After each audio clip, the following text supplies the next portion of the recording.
Salam Bapak Ibu Saudara, senang sekali boleh berjumpa dalam program Follow Jesus. Bapak Ibu Saudara, hari ini kita akan membahas topik yang sangat penting, yaitu Roh Kudus. Siapakah Roh Kudus? Membahas tentang siapakah Roh Kudus itu tidaklah mudah. Ada kesulitan di dalamnya. Kalau kita mempelajari teks-teks Alkitab, kita menemukan bahwa Alkitab tidak secara sistematis berbicara tentang topik yang spesial ini, yaitu tentang Roh Kudus. Kita bisa menemukan secara terinci Alkitab bicara tentang Roh Kudus dalam Yohanes pasal yang ke-14 sampai Yohanes pasal yang ke-16.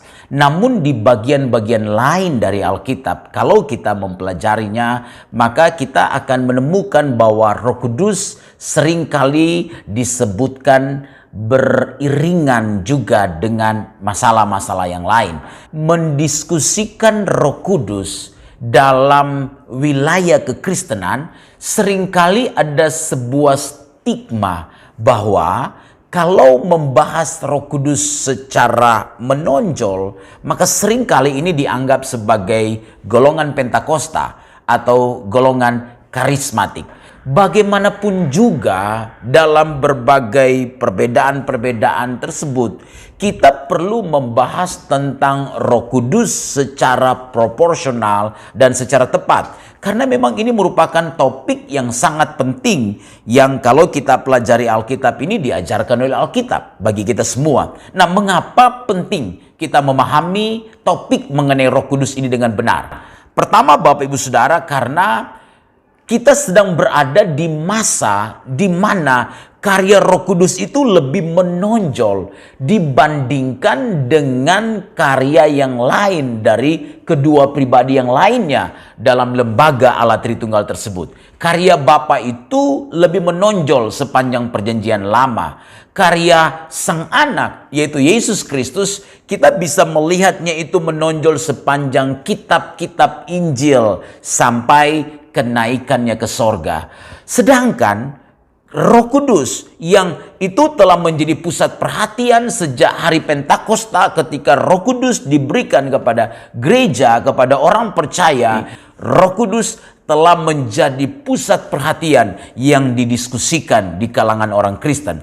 Yang kedua, alasannya mengapa kita perlu mempelajari topik Roh Kudus ini dengan tepat, termasuk juga tentu dengan benar, karena memang Bapak Ibu Saudara, dewasa ini kehidupan kekristenan itu tidak hanya persoalan sebuah pemahaman semata-mata secara doktrinal tentang topik-topik yang ada di dalam Alkitab, tetapi juga bagaimana kita bisa mengalami persekutuan yang intim dengan Tuhan, di mana pengalaman ini kita bisa alami karena Roh Kudus yang berdiam di dalam diri kita sebagai orang percaya. Nah, orang yang memiliki Roh Kudus dalam dirinya, maka Roh Kuduslah yang akan membawa kita sebagai orang percaya untuk mengalami, merasakan kehadiran Allah di dalam kehidupan kita, sehingga kehidupan kekristenan kita akan menjadi lebih nyata dan jelas dalam perjalanan kita mengiring Tuhan. Karena itu sangat penting bagi kita untuk memahami tentang Roh Kudus.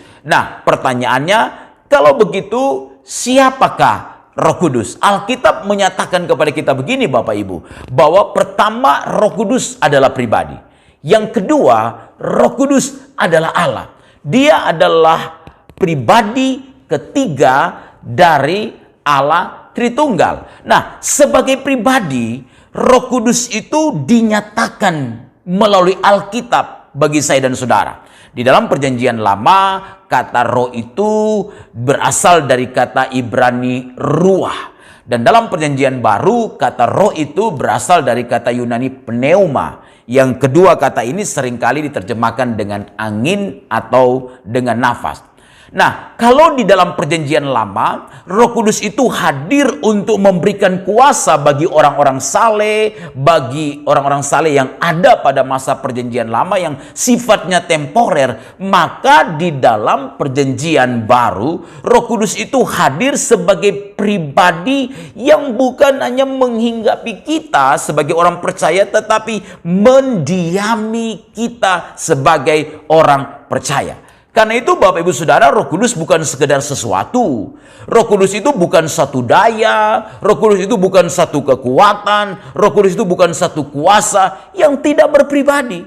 Ataupun juga bukan sebuah fenomena psikologis, sehingga orang ketika berdoa, dia merasakan getaran-getaran, dia merasakan tubuhnya bergerak, dia berpikir bahwa itu adalah Roh Kudus. Tapi Roh Kudus bukan sekedar fenomena psikologi seperti itu. Roh Kudus adalah pribadi, yaitu pribadi ketiga dari Allah Tritunggal. Memang di Alkitab sekalipun kita tidak menemukan bahwa kata benda Yunani untuk roh itu menyatakan jenis kelamin tertentu. Namun dalam perjanjian baru kita menemukan bahwa Roh Kudus itu disebut dengan kata ganti ia, ya, yang itu berarti pribadi. Misalnya kalau kita baca dalam Yohanes 16 ayatnya yang ke-13 dikatakan begini, tetapi apabila ia datang, yaitu Roh kebenaran, ia akan memimpin kamu ke dalam seluruh kebenaran, sebab ia tidak akan berkata-kata dari dirinya sendiri, tetapi segala sesuatu yang didengarnya itulah yang dikatakannya, dan ia akan memberitakan kepadamu hal-hal yang akan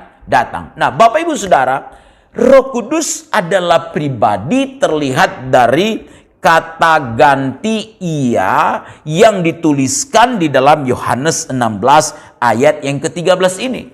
Nah, kalau kita bicara tentang pribadi, maka pribadi atau personalitas itu secara sederhana itu dapat dijabarkan berarti memiliki akal budi, memiliki emosi, memiliki kehendak. Nah, karena itu dengan mendemonstrasikan bahwa Roh Kudus itu memiliki akal budi, Roh Kudus itu memiliki emosi, Roh Kudus itu memiliki kehendak, maka kita bisa menyatakan Roh Kudus adalah pribadi. Dia memiliki personalitas. Apa buktinya? Di Alkitab dinyatakan kepada kita bahwa Roh Kudus memiliki sifat-sifat sebagai pribadi. Dia memiliki kecerdasan. 1 Korintus 2 ayat 10 dan 11 kalau kita baca, Alkitab mengatakan begini Bapak Ibu.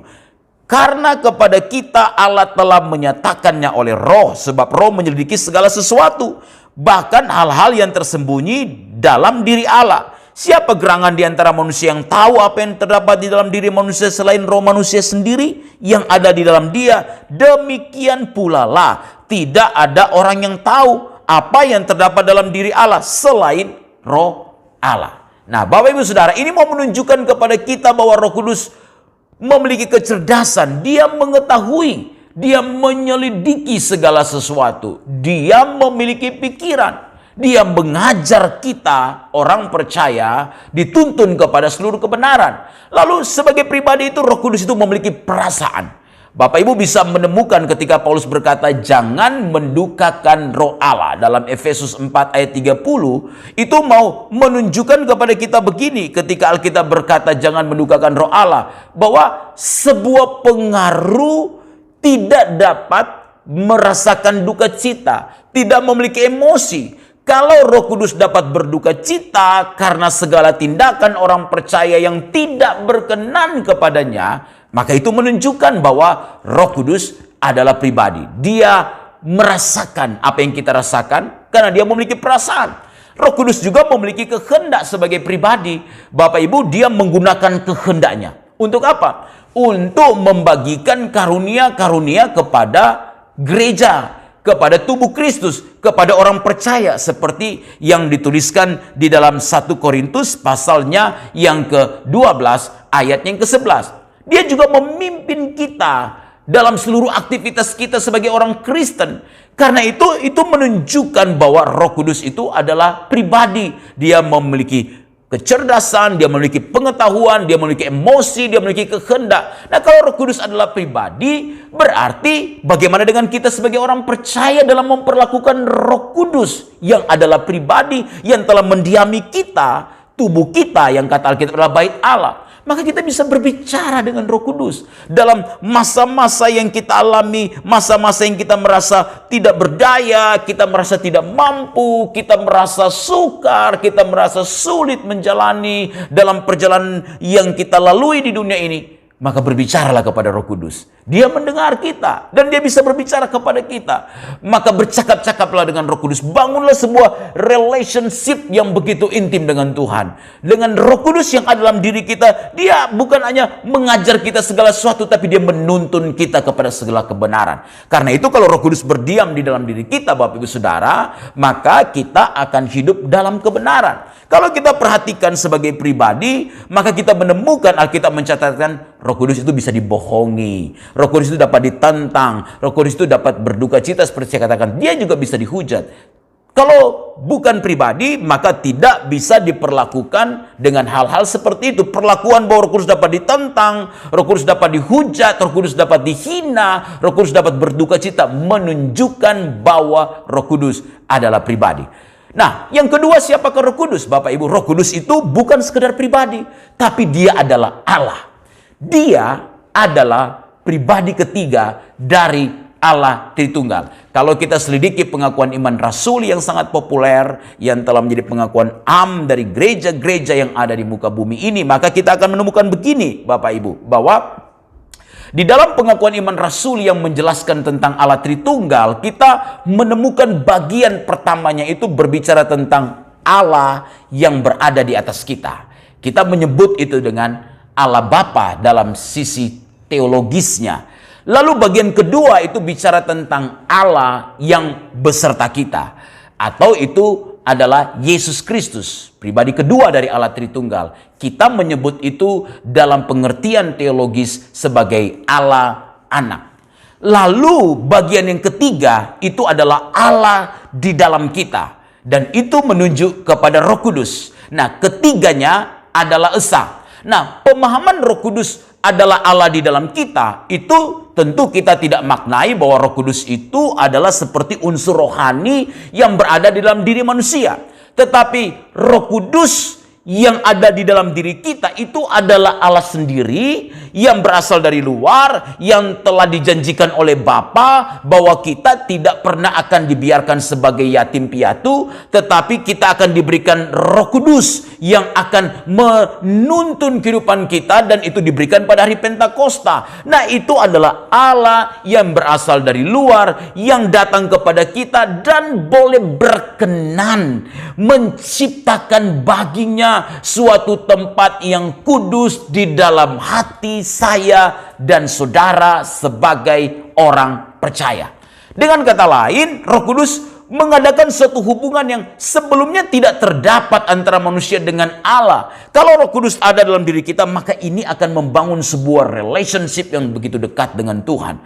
Nah, apa yang membuktikan bahwa Roh Kudus adalah Allah? Roh Kudus bukan sekedar pribadi, tapi dia adalah Allah. Apa buktinya? Karena kalau kita temukan nama-nama Roh Kudus itu, Alkitab menyatakannya bahwa nama-nama dari Roh Kudus itu menyatakan kealahannya. Ada 16 kali Roh Kudus disebutkan dengan 2 nama lain dari pribadi lainnya dalam Tritunggal tersebut. Kita bisa menemukan itu misalnya dalam Kisah 16 ayat 7, 1 Korintus 6 ayat 11, dan banyak ayat yang lain dalam Alkitab. Lalu kalau kita melihat sebutan tentang Roh Allah, ini menunjukkan sebuah relasi Roh Kudus dengan Bapa dan Roh Kudus juga dengan Putra. Dan ini meneguhkan tentang kealahan Roh Kudus yang sejati. Seperti yang saya katakan tadi dalam 1 Korintus pasal 2 ayat 11. Bahwa Roh Kudus itu disebut sebagai Roh Allah, juga yang menyelidiki segala sesuatu. Lalu Bapak Ibu Saudara, Alkitab juga menyatakan bahwa atribut-atribut yang dikenakan kepada Roh Kudus itu adalah atribut-atribut kealahan.